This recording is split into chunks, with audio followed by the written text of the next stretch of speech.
Back here, first things first, we're running the fast break. We start in the Bay. The Clippers took care of the Warriors last night. Kawhi and PG both had 21 in the win. Steph struggling with just 13 points.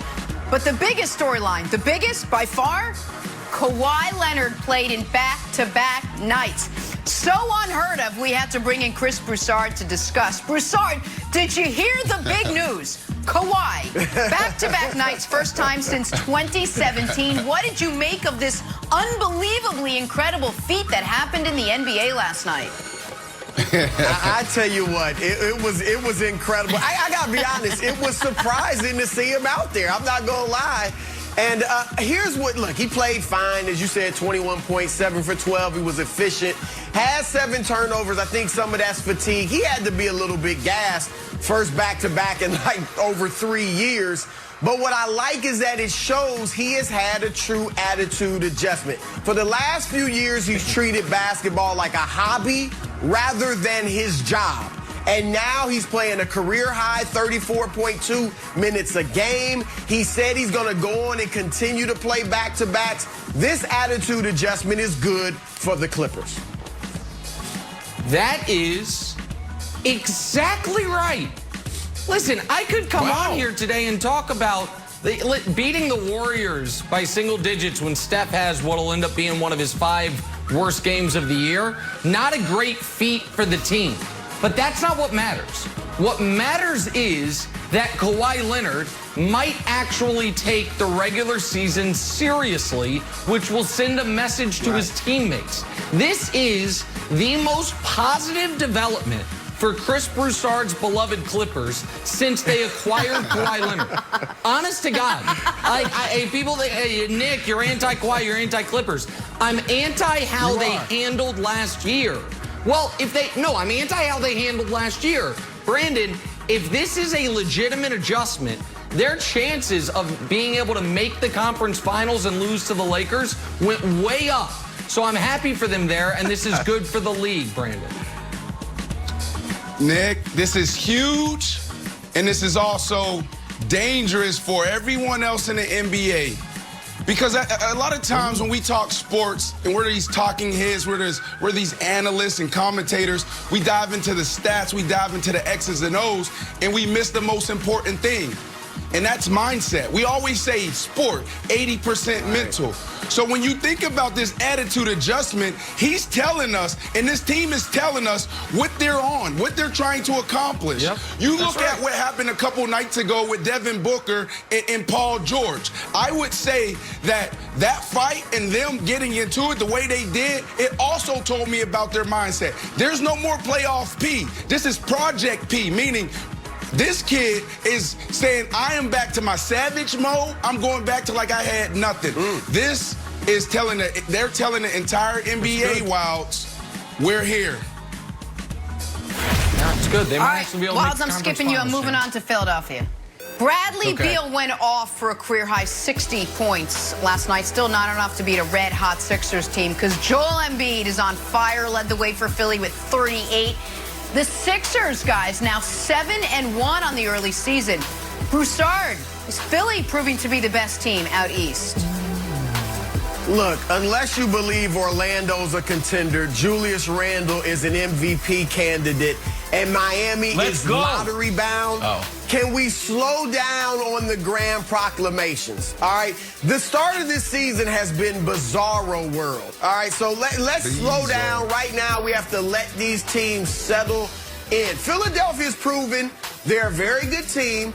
They are one of the best teams in the East, and they can beat up on the bottom feeders. They've beaten Washington twice and LaMelo Ball's Charlotte Hornets twice. They've beaten one team, the 1-6 Toronto Raptors, that made the playoffs last year. All right, and Toronto obviously looked like they left their game in Canada when they went to Tampa or Florida. So slow down. Philly's nice. The defense is tremendous. Ben and Joel are working well together. Seth Curry and Tobias Harris are shooting lights out. I like them, but let's take it easy. Yeah, listen, Broussard's right about the schedule. And listen, beating Washington and Charlotte, for an example, isn't that impressive. Now, it's better than, like, what the Nets did, which is lose to Washington and Charlotte, but beating them you're not going to write home about. Now, losing to them you might write home about, like, oh, boy, we're in trouble. But again, let's not talk about that. All I know is this. Before the year, I told you the Sixers and the Lakers are going to be your NBA finalists. And, yeah, it's early, but at this point, who has the best record in the East? Those scrappy Philadelphia Sixers. And who has the best record in the West? The nobody believes in us underdog Lakers. So, right now, Philly looks awesome. Embiid's playing well. Doc Rivers looks like a massive upgrade. And Broussard did get at least one thing right in his Sixers take. The Tobias Harris getting back to the Tobias Harris from when he was on Broussard's beloved Clippers under Doc Rivers is a massive development because they owe him about $120 million left on his contract. So all that's good for my Eastern Conference Finals pick, or for my finals pick out of the East, the Philadelphia 76ers, Brandon. Nick, help me out here, buddy. You stood on the table for me. You went to the suits at FS1 and you said, I need that guy to be my co-host. This is this guy. You said that dude knows sports. You say that dude, he definitely knows football. And talking to him about basketball, I didn't know he knew as much, right? But there's something that you didn't know. You guys threw me out there. You hired me, and then all of a sudden, y'all throw me out there in the bubble, the NBA playoffs, and I got to cover all this stuff. But, Nick, help me out here. When do they give out the trophy? When do they give out the trophy? Typically June. Typically June.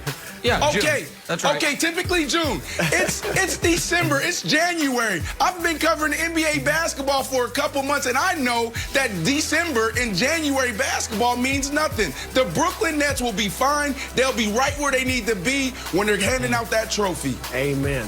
Amen. Watching the Sixers play the Lakers. Let's head to Indiana, where James Harden's struggles continued last night. He started the season so hot.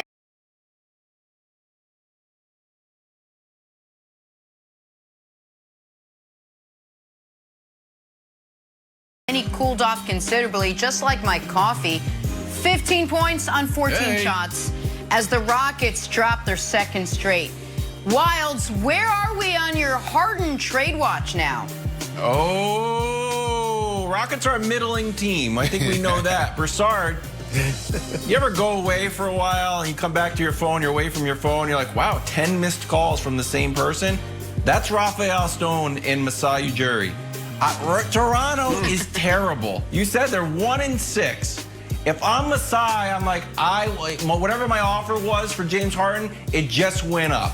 The idea that the Raptors, after giving Van Vliet that big contract, are just going to kind of mail the season in or sleepwalk through the season, I feel like they've got a winning culture and they need to make a move for Harden. Here's the problem, Wilds. Why in the world would James Harden want to go to Toronto? All right, Serge Ibaka and Marc Gasol are not walking through that door. All right, if they trade for James Harden, they're going to have to give up some decent pieces, and they're not going to be that good. All right, this is not the Kawhi Leonard Raptors that he joined. All right, I know Nick thinks that Pascal Siakam is better than Kyrie Irving, but Siakam hasn't played well since coronavirus struck. All right, if I'm Houston, Pascal Siakam's not the young star I want to build around and get for James Harden. So I'm not really talking with Toronto if I'm Houston. Well, Chris, think about this. I don't know why a lot of people didn't cover this, but when Dinwiddie went down, the Brooklyn Nets, we went from being the deepest, having the best bench, to now people questioning, do we have enough to get it done? Going into the season, you know, it was intriguing, it was interesting, but it was like, I don't think we need to make that move. I think we have everything we need. But when he went down, the first thing came to my mind was, oh man, if I'm the Brooklyn Nets right now, I got to step up and I got to figure out how to go get James Harden. I think the Brooklyn Nets are now taking this more serious than they did a couple months ago. That's interesting. I think that's a really good point. I think everyone actually made good points. I love the Raptors fit. Everyone made good points except for Broussard, who lied about me.